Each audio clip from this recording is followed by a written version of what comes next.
'cause I'm in the stars tonight. So watch me bring the fire, set the night light. Shoes on, get up in the morning, cup of milk, let's rock and roll. Kink out, kick the drum, rolling on like a rolling stone. Sing song when I'm walking home, jump up to the top of the brown. Ding dong, call me on my phone, nice tea and I'll get my ping pong. This is dead heavy, can't hear the bass, boom, I'm ready. Life is sweet as honey. Oke teman-teman, pada kesempatan kali ini saya akan mencoba menjelaskan materi persamaan normal bidang datar. Nah, sebelum memasuki penjelasan materi, ada baiknya teman-teman mengetahui terlebih dahulu apa itu vektor normal. Vektor normal adalah vektor yang tegak lurus terhadap satu bidang. Nah, teman-teman dapat melihat gambar berikut ini. Di sini terdapat suatu vektor yang tegak lurus terhadap X, Y, dan Z. Untuk mencari nilai cos alpha, yaitu sisi samping per sisi miring, atau cos alpha sama dengan X per R. Kemudian untuk cos beta itu sama dengan Y per R, dan cos gamma yaitu Z per R. Nah, jika persamaan tadi dikuadratkan di kedua sisinya, maka cos kuadrat alpha itu sama dengan X kuadrat per R kuadrat. Kemudian cos kuadrat beta sama dengan Y kuadrat per R kuadrat. Dan cos kuadrat cos kuadrat gamma sama dengan Z kuadrat per R kuadrat. Dari persamaan di atas dapat diperoleh cos kuadrat alpha ditambah cos kuadrat beta ditambah cos kuadrat gamma sama dengan X kuadrat ditambah Y kuadrat ditambah Z kuadrat per R kuadrat, atau sama dengan R kuadrat per R kuadrat sama dengan 1. Jadi dari yang ini tadi dapat diperoleh bahwa cos kuadrat alpha ditambah cos kuadrat beta ditambah cos kuadrat gamma sama dengan 1. Kemudian selanjutnya adalah semisal kita mempunyai vektor 1 dan vektor 2. Vektor satunya adalah cos alpha X ditambah cos beta Y ditambah cos gamma Z sama dengan P. Kemudian vektor yang kedua adalah KAX ditambah KBY ditambah KCZ ditambah KD sama dengan 0. Kemudian kita langkah berikutnya adalah kita mengidentikan vektor yang pertama dengan vektor yang kedua. Apa maksudnya di sini diidentikan? Artinya di sini bisa juga dimaknai disamakan atau diubah ke dalam bentuk persamaan. Persamaan gimana yang dimaksud? Semisal yang ini. Pada vektor pertama cos alpha itu sama dengan KA di vektor kedua.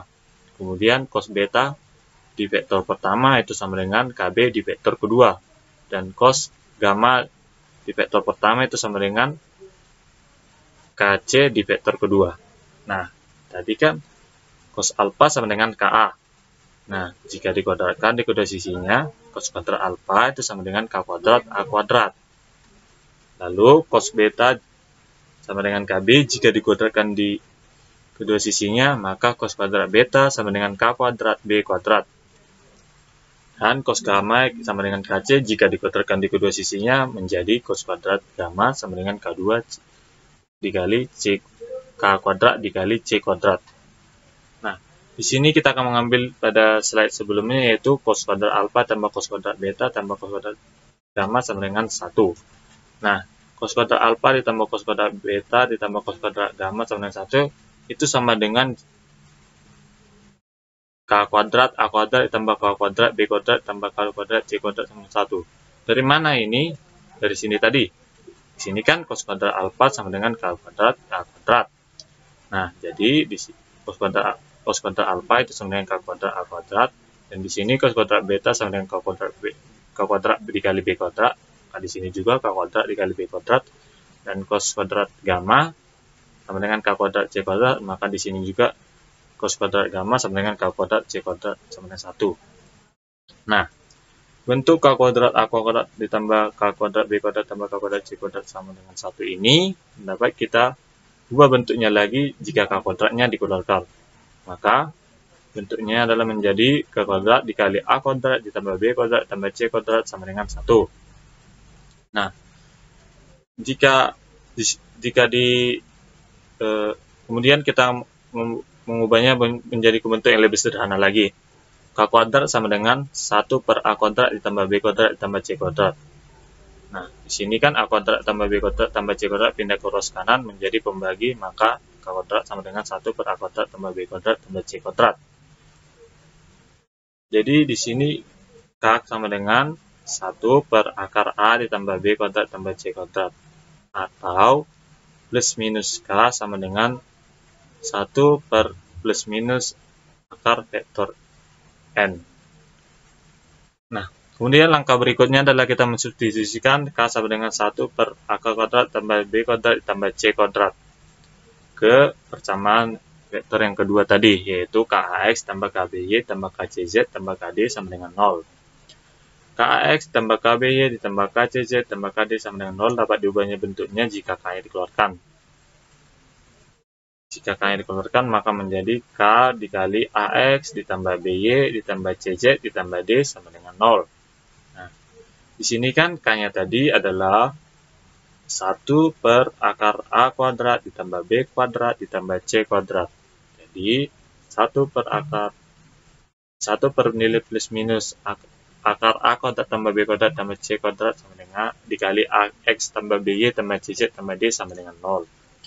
Nah, di sini kan 1 dikali AX tambah BY tambah CZ tambah D tetaplah AX tambah BY tambah CZ tambah D. Maka di sini persamanya menjadi AX tambah BY tambah CZ tambah D per plus minus akar A kuadrat tambah B kuadrat tambah C kuadrat sama dengan 0. Atau juga dapat dibuat juga nilainya ini adalah AX tambah BY tambah CZ ditambah D per plus minus vektor N sama dengan 0. Oh ya, teman-teman, kita juga perlu harus mengetahui pengaruh nilai D pada persamaan ini untuk menentukan nilai vektor N-nya, positif atau negatif. Bagaimana cara menentukannya? Seperti ini. Jika D-nya yang di sini tadi adalah lebih kecil dari 0, maka nilai vektor N-nya yang dipakai adalah positif. Dan jika D-nya lebih besar dari 0, maka nilai vektor N yang dipakai adalah negatif. Oke, berikutnya kita masuk ke contoh. Contohnya, tentukan bentuk normal 2X ditambah Y dikurang 2Z dikurang 6 sama dengan 0. Penyelesaian. AX tambah BY tambah Z tambah D sama dengan 0. Di sini kan ini adalah bentuk umum. Kemudian kita berubah menjadi bentuk persamaan normal, yaitu AX tambah BY tambah Z tambah CZ tambah D per plus minus nilai vektor N sama dengan 0. Nah, dari sini kan vektor yang kita dapat tadi adalah ini tadi kita peroleh dari ini yang sudah disubstitusikan tadi. Nah, jadi untuk menyelesaikan soal seperti ini, untuk mengubah bentuk normal, yaitu mengubah dari awalnya persamaan bentuk yang bentuk umum menjadi bentuk yang normal, seperti ini. Jadi, terlebih dahulu kita mencari nilai plus minus vektor N. Itu sama dengan plus minus akar A kuadrat ditambah B kuadrat ditambah C kuadrat. Plus minus vektor N sama dengan plus minus akar 2 kuadrat ditambah 1 kuadrat tambah min 2 kuadrat. Dari mana nilai apanya A, B, C-nya ini? Kita lihat dari ini, dari soal yang tadi. Ini kan bentuk persamaannya, bentuk umumnya adalah AX ditambah BY ditambah CZ ditambah D sama dengan 0. Jadi, tadi kan di sini A kuadrat adalah 2 per pangkat 2. Kemudian B-nya di sini 1 menjadi ditambah 1 kuadrat, dan di sini nilai C-nya adalah min 2 menjadi min 2 dikuadratkan. Nah, hasil dari plus minus vektor N ini sama dengan plus minus 3. Nah, tadi yang seperti yang kita bahas tadi, untuk menentukan nilai vektor N-nya positif atau negatif dari D-nya tadi. Jika D-nya lebih kecil dari 0, maka nilai vektor N yang dipakai adalah positif, dan jika D lebih besar dari 0, maka nilai vektor yang dipakai adalah negatif. Nah, dapat kita lihat dari sini, D-nya di sini kan nilainya adalah min 6. Jadi, karena D-nya lebih kecil dari 0, maka nilai vektor N yang dipakai adalah nilai positif atau positif 3. Maka soal ini dapat bentuk normal dari soal ini adalah 2/3x ditambah 1/3y dikurang 2/3z dikurang 6/3 sama dengan 0. Oke teman-teman, mungkin itu saja yang bisa saya jelaskan. Terima kasih atas perhatiannya. Baiklah, selanjutnya mengenai persamaan linier bidang rata. Untuk menentukan persamaan linier bidang rata, kita dapat melakukan langkah-langkah sebagai berikut.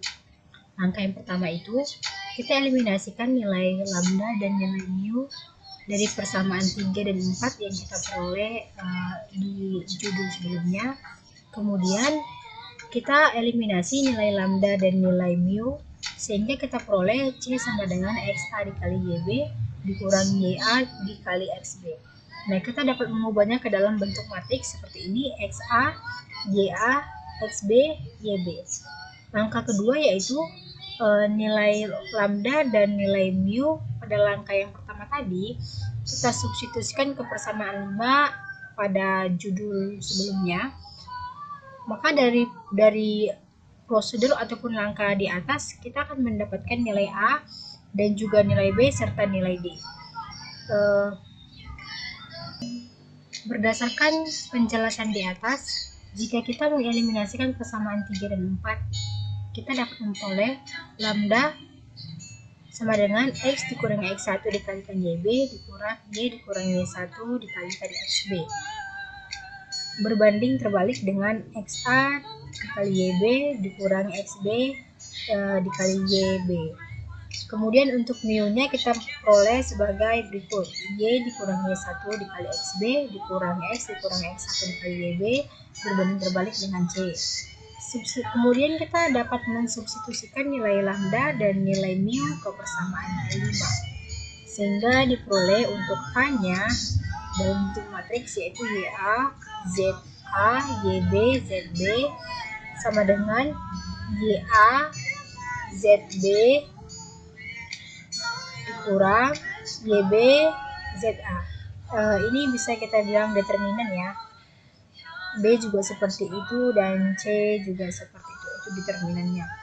Kemudian kita dapat memperoleh suatu persamaan bidang rata yang melalui titik X1, Y1, Z1 adalah V sama dengan A dalam kurung X dikurang X1 ditambah B dalam kurung Y dikurang Y1 ditambah C dalam kurung Z dikurang Z1 sama dengan 0. Sehingga diperolehlah suatu persamaan linier umum dari suatu bidang rata adalah AX ditambah BY ditambah CZ ditambah D sama dengan 0. Selanjutnya ke contoh soal. Tentukan persamaan linier bidang rata yang melalui titik P 3,21 dan Q 4,1,5 dan juga R 2,4,3. Baiklah. Untuk menyelesaikan permasalahan di atas, langkah pertama yaitu kita dapat mencari persamaan vektoris dari bidang rata atau bidang datar, yaitu X, Y, Z sama dengan X1, Y1, Z1 ditambah lambda dalam kurung X2 dikurangkan X1, Y2 dikurangkan Y1, Z2 dikurangkan Z1 ditambah mu X3 dikurangkan X1, Y3 dikurangi Y1, Z3 dikurang Z1. X, Y, Z sama dengan untuk X1, Y1, Z1 nya tadi adalah 3,2,1 ditambah lambda X2 dikurang X1 berarti 4 dikurang 3 adalah 1, kemudian Y2 dikurang Y1, 1 dikurang 2 adalah min 1, kemudian Z2 dikurang Z1, 5 dikurang 1 adalah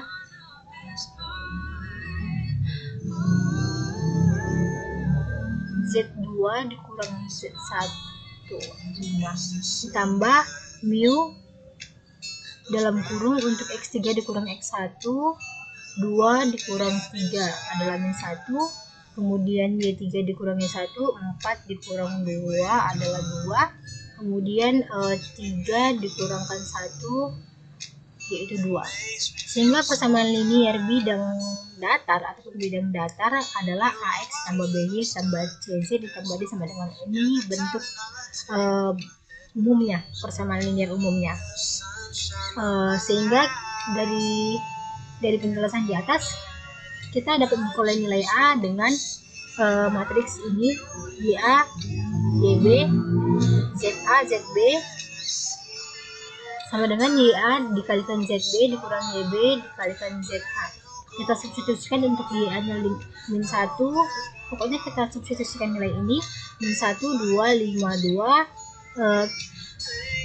Jadi untuk mencari nilai A nya ini seperti yang saya jelaskan tadi, kita dapat menggunakan seperti determinan, yaitu min 1 dikalikan 2 dikurang 2 dikali 5 sehingga diperoleh min 12. Begitu juga dengan nilai B dan C. Untuk B diperoleh min 7, untuk C diperoleh 1. Nah, bentuk umumnya kan tadi seperti ini. Kita mau mencari nilai D, maka untuk AX tambah BY tambah CZ nya ini kita pindahkan ke ruas sebelah kanan. Maka D sama dengan min AX1 dikurang BY1 dikurang CZ1. D sama dengan, kita substitusikan untuk nilai A adalah min 12, kemudian untuk X1 nya tadi adalah 3, kemudian untuk B nya adalah min 7, kemudian untuk BY1 nya adalah 2, dan untuk C nilainya tadi 1, dan untuk Z1 nya adalah 1. Maka kita peroleh untuk nilai D-nya itu sama dengan min 23. Jadi persamaan linier bidang rata ataupun bidang datar yaitu min 12X ditambah 7Y ditambah Z dikurang 23 sama dengan 0. Atau V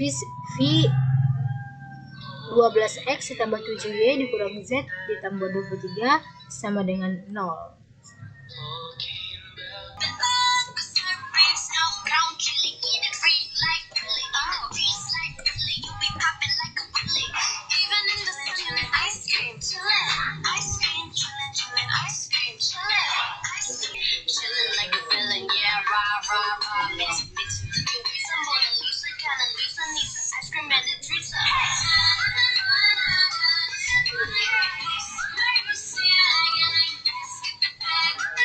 Selanjutnya, kita akan membahas mengenai jarak sebuah titik dan sebuah bidang rata dan jarak antara dua bidang sejajar. Nah, bagaimana menemukan persamaan jarak sebuah titik dan sebuah bidang rata, serta jarak antara dua bidang sejajar? Nah, untuk memperoleh persamaan jarak antara sebuah titik dan sebuah bidang rata tersebut, kita perhatikan dan pahami langkah-langkah seperti di bawah ini. Nah, langkah yang pertama itu, kita misalkan persamaan bidang rata V1 EQF X cos alpha ditambah Y cos beta ditambah Z cos gamma sama dengan 0. Dengan P adalah jarak titik O dengan titik 0,0,0 ke bidang rata V1 sama dengan 0. Maka kita ambil sembarang di titik R, X1, Y1, Z1, di mana R bukan elemen dari V1 sama dengan 0. Nah, yang kedua, untuk menentukan jarak titik R, X1, Y1, Z1 ke bidang V1 sama dengan 0, dengan cara membuat bidang rata V2 sama dengan 0, melalui titik R, X1, Y1, Z1 yang sejajar dengan V1. Berarti vektor normal V1 dan V2 sama. Nah, bisa kita lihat gambarnya seperti di bawah ini. Di sini bidang rata V1 sama dengan 0, dengan sejajar V2 sama dengan 0. Nah, langkah yang ketiga, kita misalkan D adalah jarak bidang rata V1 sama dengan 0 dengan titik R, X1, Y1, Z1, maka jarak O dengan titik 0,0,0 ke V2 sama dengan 0 adalah P kurang lebih D, artinya A jika R, X1, Y1, Z1 diantara titik O 0,0,0 di V1 sama dengan 0, maka jarak O dengan titik 0,0,0 ke V2 sama dengan 0 adalah P dikurang D, dan B jika R, X1, Y1, Z1 tidak diantara O dengan titik 0,0,0 dan V1 sama dengan 0. Maka jarak O dengan titik 0,0,0 ke V2 sama dengan 0 adalah P ditambah D. Nah, langkah yang keempat itu akibat dari pernyataan nomor 3, kita peroleh suatu persamaan bidang rata V2 EQF X cos alpha ditambah Y cos beta ditambah Z cos gamma sama dengan P positif negatif atau kurang lebih D. Karena titik R X1 Y1 Z1 pada V2 sama dengan 0. Berarti terpenuhilah persamaan X1 cos alpha ditambah Y1 cos beta ditambah Z1 cos gamma sama dengan P kurang lebih dari D. Atau kurang lebih D sama dengan X1 cos alpha ditambah Y1 cos beta ditambah Z1 cos gamma dikurang P. Jadi, jarak sebuah titik R, X1, Y1, Z1 ke bidang rata V1 EQF X cos alpha ditambah Y cos beta ditambah Z cos gamma sama dengan 0 adalah D sama dengan mutlak X1 cos alpha ditambah Y1 cos beta ditambah Z1 cos gamma dikurang P. Nah, langkah yang kelima itu, jika V EQF AX ditambah BY ditambah CZ ditambah D sama dengan 0, maka jarak titik R X1 Y1 Z1 ke V1 sama dengan 0.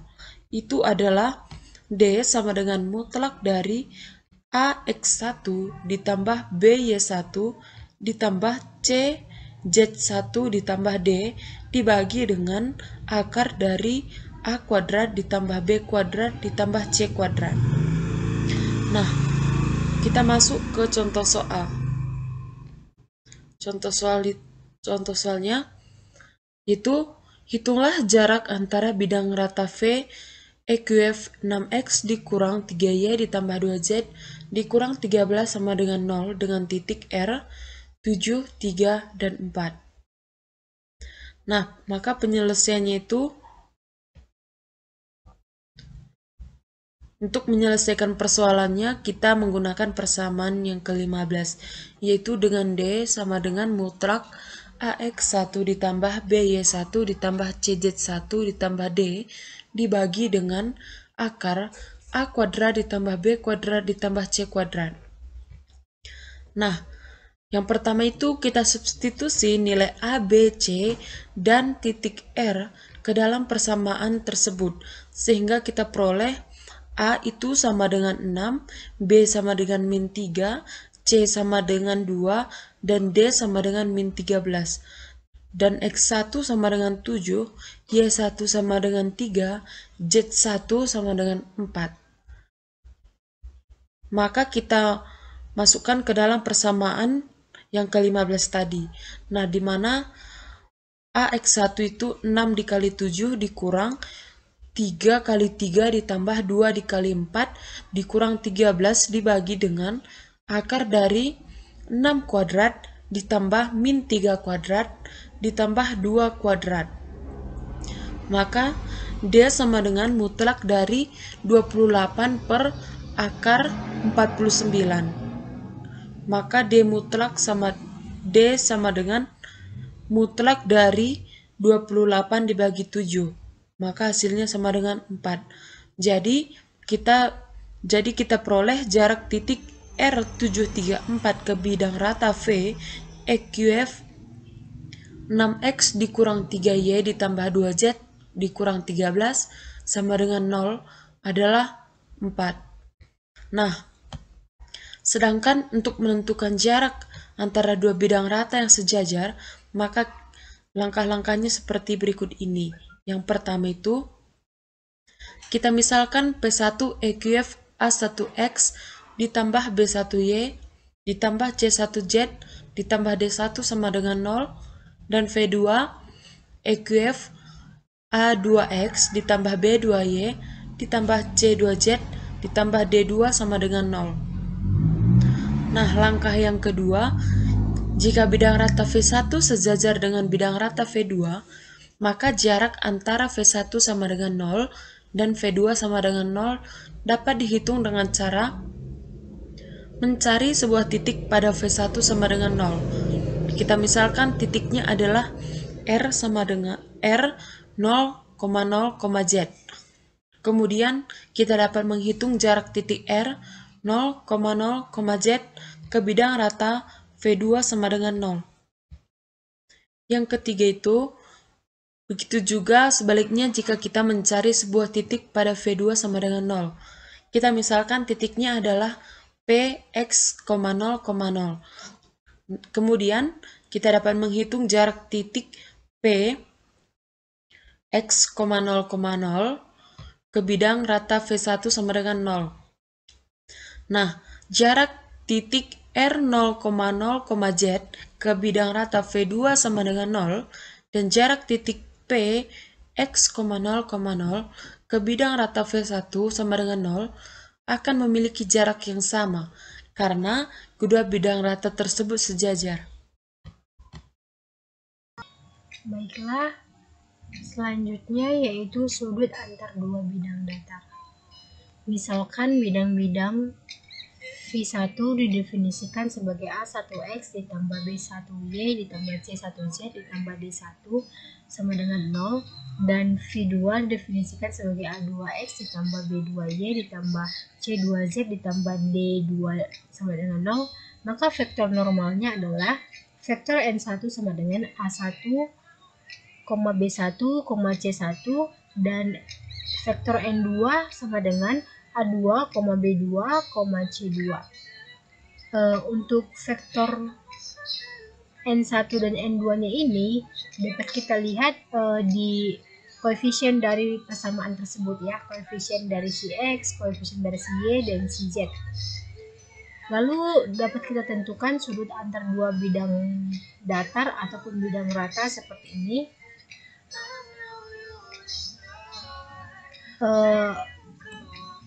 Cos theta sama dengan vektor N1 dikalikan vektor N2 berbanding terbalik dengan panjang vektor N1 dikalikan panjang vektor N2. Kemudian kita substitusi tadi vektor N1-nya ini, vektor N2-nya ini, panjang vektor N1-nya ini, panjang vektor N2-nya ini. Sehingga rumusnya seperti ini. Langsung saja ke contoh soal. Oke, ini contoh soalnya. Yang diminta yaitu tentukan sudut antar bidang 2x ditambah 2y ditambah 2z ditambah 8 sama dengan 0 dan x ditambah 2z ini bukan 2z tapi z ditambah 5 sama dengan 0. Penyelesaiannya yaitu kita misalkan untuk V1-nya itu merupakan persamaan yang pertama yang ini. Lalu untuk vektor N1-nya merupakan koefisien dari si X, Y, Z sehingga vektor N1-nya itu 2,2,2 dan V2-nya kita misalkan dengan persamaan yang kedua ini dia. Dengan begitu untuk vektor N2-nya adalah 1,1,1 sehingga kita bisa tentukan sudut antara dua bidang tersebut adalah cos theta sama dengan vektor N1 dikalikan vektor N2 berbanding terbalik dengan panjang vektor N1 dikalikan panjang vektor N2. Kita substitusikan. Ini merupakan rumus dari sudutnya. Kita langsung saja ke pembahasan soalnya. Kita substitusikan untuk vektor N1-nya tadi adalah 2,2,2, kemudian vektor N2-nya adalah 1,1,1 dan panjang vektor N1-nya adalah akar dari 2 pangkat 2 ditambah 2 pangkat 2 ditambah 2 pangkat 2 dan panjang vektor dari N2 adalah akar dari 1 pangkat 2 ditambah 1 pangkat 2 ditambah 1 pangkat 2 sehingga ini kita kalikan, hasilnya adalah 2 ditambah 2 ditambah 2 dan ini kita kalikan, hasilnya adalah 2 akar 3 dikalikan akar 3. Dengan begitu ini totalnya adalah 1, maka cos theta sama dengan 1, dimana Theta sama dengan 1 itu adalah 0 derajat. Jadi dapat disimpulkan bahwa sudut antara dua buah bidang tersebut adalah 0 derajat. Garis lurus sebagai perpotongan dua bidang rata. Sebelumnya, kita sudah mempelajari kegiatan mengenai persamaan garis lurus di bidang dan di ruang. Sekarang kita akan mempelajari bagaimana mengubah bentuk persamaan garis lurus dari perpotongan dua buah bidang rata ke bentuk umum. Di dalam ilmu ukur analitik ruang, garis lurus dinyatakan sebagai perpotongan dua buah bidang rata V yang tidak sejajar. Kita dapat pula menyatakan suatu garis lurus sebagai perpotongan sebarang dua bidang rata yang melalui garis lurus tersebut. Bagaimana cara mengubah bentuk persamaan garis lurus dari perpotongan dua bidang rata V ke bentuk umum? Perhatikan uraian di bawah ini. Yang pertama, kita misalkan garis lurus G adalah perpotongan dua buah bidang rata V. Definisi A1X tambah B1Y tambah C1Z tambah D1 sama dengan 0. Dan V2 definisi A2X tambah B2Y tambah C2Z dan tambah D2 sama dengan 0. Seperti terlihat yang di gambar bawah ini. Berdasarkan gambar itu, maka bentuk persamaan garis lurus G dapat ditulis menjadi G definisi V1 definisi A1X tambah B1Y tambah C1Z tambah D1 sama dengan 0. Dan V2 definisi A2X tambah B2Y tambah C2Z tambah D2 sama dengan 0. Untuk menentukan vektor arah dari garis lurus perpotongan dua bidang rata, perhatikan gambar berikut. Ini. Dari gambar yang ini tadi, di atas ini, terlihat vektor normal bidang rata adalah N1 sama dengan A1, B1, C1, dan N2 sama dengan A2, B2, C2. Jelas bahwa N1 kali N2 sama dengan A merupakan vektor arah dari garis G. Hasilnya ini, P sama dengan A, B, C sama dengan matriks IJK A1, B1, C1, A2, B2, C2 sama dengan B1, C1, B2, C2, C1, A1, C2, A2, A1, B1, A2, B2. Untuk mempermudah kita mengingat persamaan di atas, dapat kita tulis menjadi seperti ini. Untuk mengubah ke bentuk persamaan V1 sama dengan 0 sama dengan V2 menjadi bentuk persamaan umum garis lurus, yaitu X kurang X1 per A sama dengan Y kurang Y1 per B sama dengan Z kurang Z1 per C, dan menentukan koordinat X1, Y1, Z1. Selanjutnya, untuk menentukan koordinat titik X1, Y1, Z1, ambil sembarang titik pada garis lurus. Biasanya titik yang diambil adalah titik potong dengan bidang berkoordinat. Misalnya pada bidang XOY, maka Z sama dengan 0. Diperoleh persamaan seperti ini. Selanjutnya yang keenam, untuk mencari nilai X dan Y dari persamaan di atas, dapat diselesaikan dengan menggunakan determinan atau dengan cara eliminasi dan substitusi. Jika persamaan di atas diselesaikan dengan cara determinan, dapat dilakukan dengan cara nih. Jadi diperoleh titik R X Y 0. Ini ada sebuah permasalahan. Persamaan X kurang 2Y tambah Z sama dengan 1 dan 3X kurang Y tambah 5Z sama dengan 8 adalah persamaan-persamaan garis lurus yang merupakan perpotongan bidang-bidang X kurang 2Y tambah Z sama dengan 1 dan 3X kurang Y tambah 5Z sama dengan 8. Penyelesaiannya, untuk menyelesaikan persamaan tersebut, pertama sekali kita cari vektor arah dari persamaan X kurang 2Y tambah Z sama dengan 1 dan 3X kurang Y tambah 5Z sama dengan 8 adalah, ini ikuti cara yang di atas tadi, dimana A sama dengan matriks min 2 1 min 1 5 sama dengan min 9, B sama dengan 1 1 5 3 sama dengan 2, C sama dengan 1 min 2 3 min 1 sama dengan 5. Jadi vektor arah garis lurus adalah min 9 2 5. Sekarang kita cari titik Rx1 Y1 Z1 dengan cara determinan. Ambil Z sama dengan 0, maka diperoleh suatu persamaan X kurang 2Y sama dengan 1 dan 3X kurang Y sama dengan 8. X sama dengan matriks 1 min 2, 8 min 1 bagi 1 min 2, 3 min 1 sama dengan 15 bagi 5 sama dengan 3. Y sama dengan matriks 1 1 3 8 bagi matriks 1 min 2 3 min 1 sama dengan 5 bagi 5 sama dengan 1. Jadi titik yang melalui garis lurus tersebut merupakan perpotongan kedua buah bidang rata V1 dan V2 adalah 3 1 0. Sehingga diperoleh persamaan garis lurus adalah X, Y, Z sama dengan 3 min 1 tambah lambda min 9